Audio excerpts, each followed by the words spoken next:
So రాష్ట్రంలో చూసుకున్నట్లయితే సచివాలయ ఉద్యోగులకు సంబంధించి మరొక అప్డేట్ అనమాట. సచివాలయ ఉద్యోగులకు సంబంధించి ఎన్నికలకు సంబంధించి కీలక అప్డేట్ అయితే నిర్ణయం చేయబోతున్నారు. ఎన్నికల విధులపై కీలక నిర్ణయం అయితే తీసుకోబోతున్నారు సచివాలయ ఉద్యోగులకు.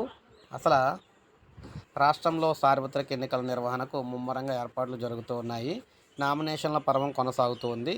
సిబ్బంది పోలింగ్ కేంద్రాల ఏర్పాటు పైన ఎన్నికల సంఘం కీలక ఆదేశాలు కూడా జారీ చేసింది. ఎన్నికల విధుల్లో పాల్గొనే సిబ్బందికి ఇప్పటికే ఆదేశాలు కూడా అందాయి. ఎన్నికల సంఘం ఆదేశాల మేరకు ఓట్ ఫ్రమ్ హోమ్, పోస్టల్ బ్యాలెట్కు సిబ్బంది సిద్ధం అవుతూ ఉన్నారు.